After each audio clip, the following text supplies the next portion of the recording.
démb match bi neexoon na gannaaw rek ba ñu demee woon Égypte ñu gis ne carrément beaucoup de Sénégalais xawoon nañ découragé voilà mais dafa mel ni comme les Lions gën nañ dëggalaat seen bopp ci kanam ñi nga xam ne ñooy les pharaons d'Égypte ban jàngat nga ciy def. ndoo xam nga njàngat gi ma ciy def mooy ba ñu jógee fële ca Cameroun finale bi le 6 février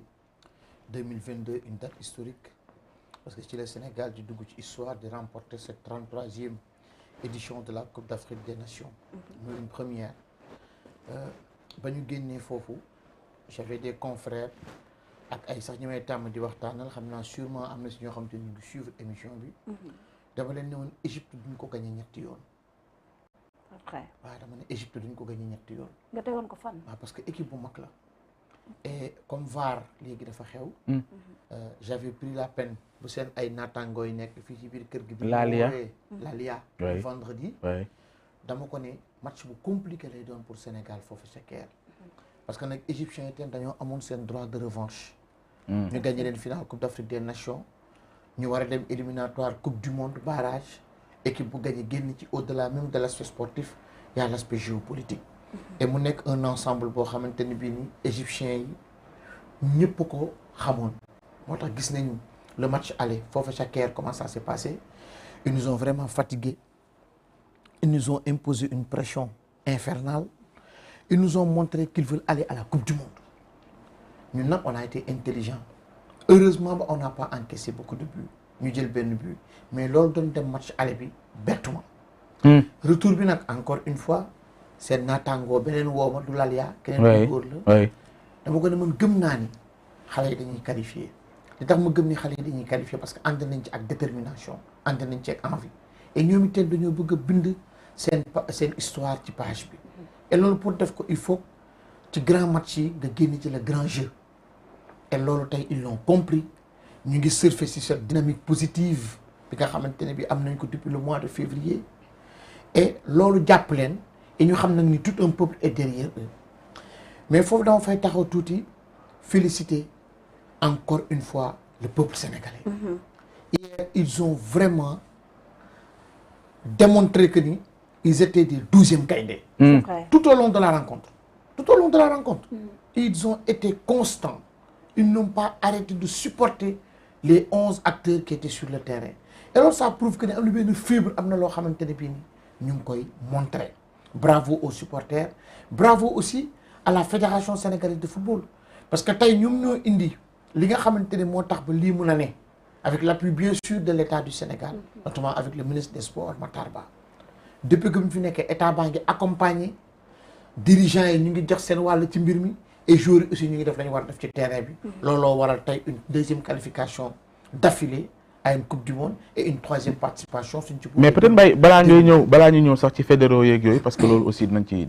ci yaatal d'abord ban moment ci match bi nga douté man douté mu benn yoon douté mu benn yoon bañ njëkkee dugal bii bañ dugalee à la 4e minute oui 3e je crois 3e 4e minute ci laa ne alhamdulilah parce que boobu dina libérer booy doon na garaaw ñu dem dugali 2e mi-temps de doo dugal Pape parce que après égyptiens yi dañoo revenir at ci match bi début match bi ñuy égyptiens yi dafa ñun dugal à 7e ñun on l'a compris et les dieux du football étaient avec nous hier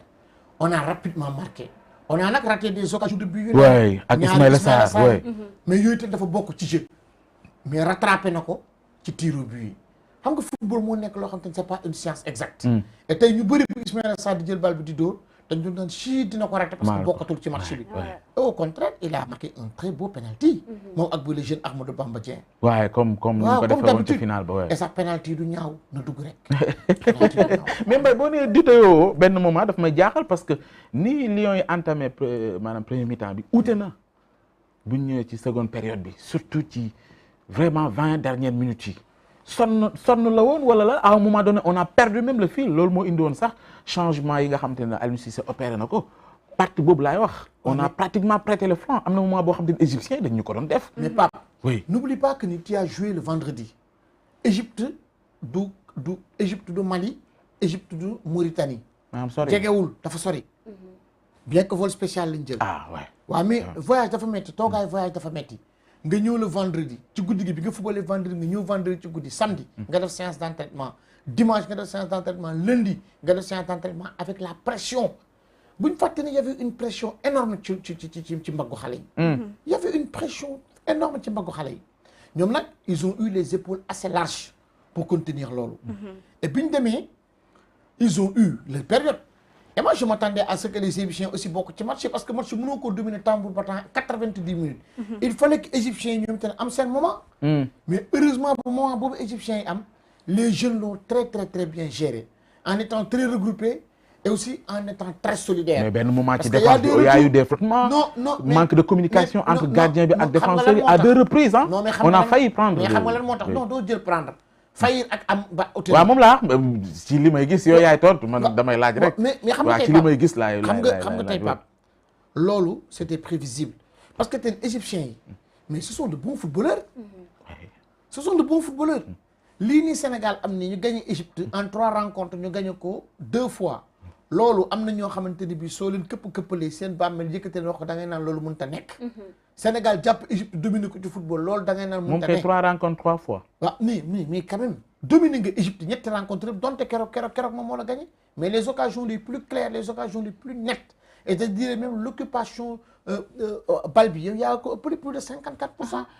Mbaye dama bëgg ñu ñëw aussi ci l'aspect psychologique. par Ousmane aussi loolu aussi il faut qu'on en parle gis ngeen ñoom nu ñu accueillir woon ba ñu demee woon foofu seen dëkk. mais gis nañ aussi à l'aéroport rek sénégalais yi dañoo doon commencer di marquer et aussi égyptiens yi rawatina seen leader bi di Mamous Salah c'est bien ça. est-ce que mën nañoo wax ne aussi loolu joué wul aussi ci mental yi égyptiens yi. d'emblée nee naa damay féliciter les supporters parce que ñoom itam la dañoo gis les supporters égyptiens yi laser yi safoon na trop doon def joueurs yi ñoom dañoo ñëw dañ ko répéter et avant match bi sax dama doon seetaan des fois ay statuts ak affaires yi da ngay gis ñu ne égyptiens yi bippe nañu ñu am crédit wala nga gis ñu ne lebal nañ ku mën a fay bor Sénégal mooy banque mondiale lebal nañ ku mën a fay bor peuple immature mooy peuple immature boo xamante ne loo leen def dañ la koy delloo te encore au-delà loolu noonu yëpp lu ko waral mooy bëgg bi ak gëm gi nga xamante ne bii ni Sénégalais yi gëm nañ ko seen équipe parce que dañoo jàpp ni équipe bi àndoon ak ñoom dem jëli ji Coupe d'Afrique des Nations bi war na mën a qualifier Coupe du Monde et war na mën a def aussi jaroore bu baax à l'image du discours d'hier du ministre des Sports Matar Ba qui a dit quelque chose de très très important dañuy dem Coupe du Monde mais dañ fay dem tamit demuñ fa comme figurant j'aime bien ces genres de discours yu suñu autorités yi di yëkkati demuñu foofu comme figurant am doon nekk ñeneen dañuy naan dem nañ Coupe du Monde alhamdulillahi rabbil alamin c'est bon non il a précisé le ministre des Sports Matar Ba que ni dañuy dem Coupe du Monde mais demuñ fa comme figurant dañuy dem pour jéem fa def loo xamante ne bii nii gën na lañ fa defoon bee passé bañ demee et bañ passé bañ demee mooy match de poule lañ toog kon ce qui veut dire am nañ ay objectifs yoo xamante ne bii dinañ ko assigner xale yi. du prétention ko assigné wul xale yi sax non du prétention. au regard de ñun du ñu am effectif bi ñu am ak yooyu mën nañu daje ku ne inquiété ko. le football n'est plus une science exacte. Macédoine du Nord moo éliminé la grande équipe italienne. italienne quand même. football nekkatul science exacte Pape.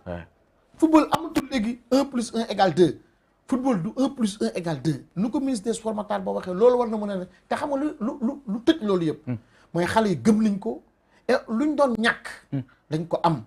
Pape on a de très bons dirigeants.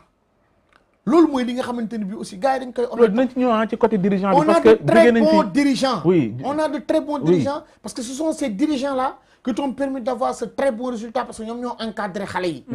néew ma na ñi fi nekkoon baaxuñ mais gëm naa ne ñii fi ne nii actuellement ils sont en train de faire un travail remarquable. mais ñu ngi leen di xaar direction de l'état du Sénégal. ñu ngi koy xaar ci def bilan wu CAN bi au plan technique ñu ngi xaar balaa ñoo jëm xëy na Qatar nañu wax naka la ñu gisee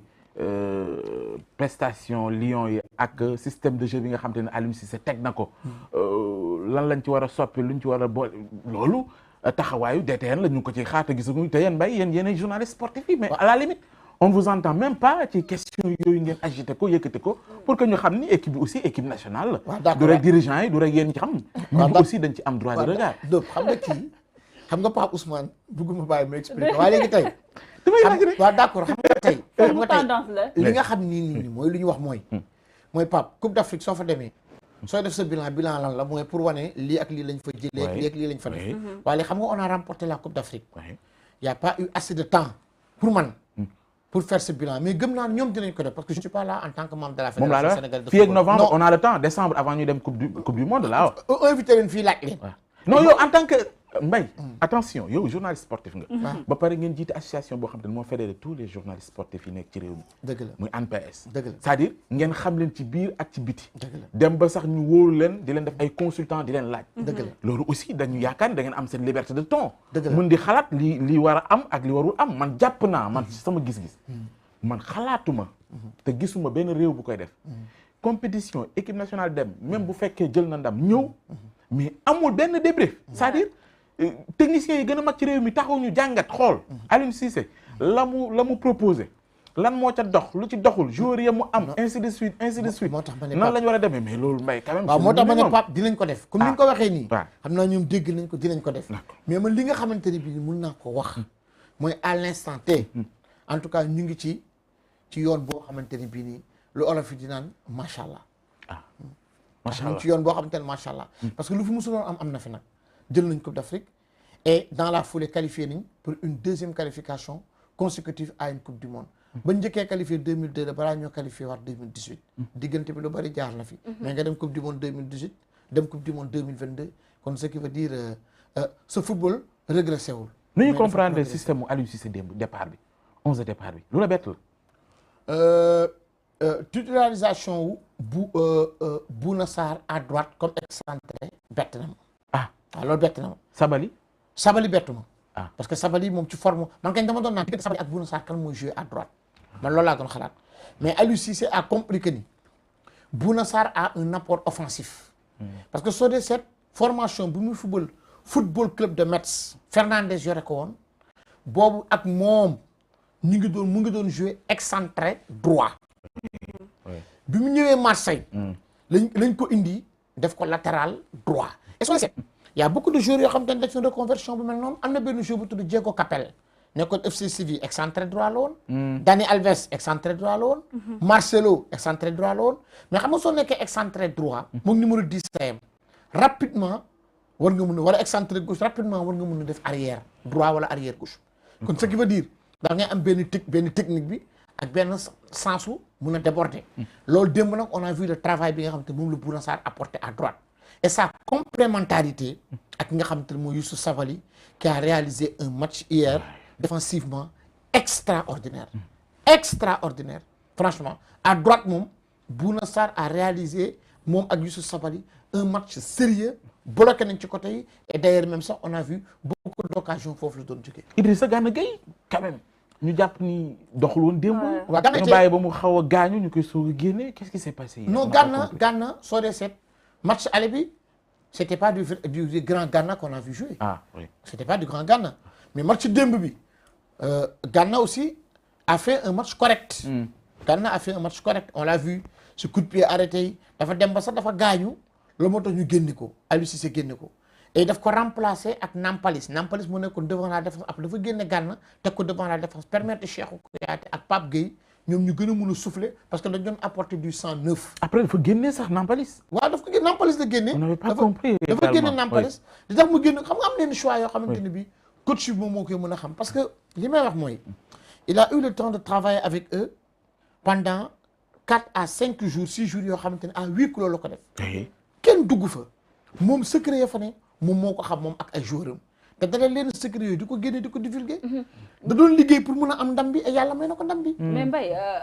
Égypte daloon wax Gana doxutoon ñu gis ne carrément da nga koo dugal si première mi-temps ba dafa dem ba gaañu. est-ce que loolu aussi revenir ci question bi rek est-ce que à chaque fois dañoo wax di jouer loo si ay titulaire suñu doxul est-ce que duñu xool ñu nekk si banc de touche nga xam ne duñu am ay chance aussi pour jouer wane lu ñu mën. d'autant plus que bi ki ko remplace bi mu duggee quand même. voilà.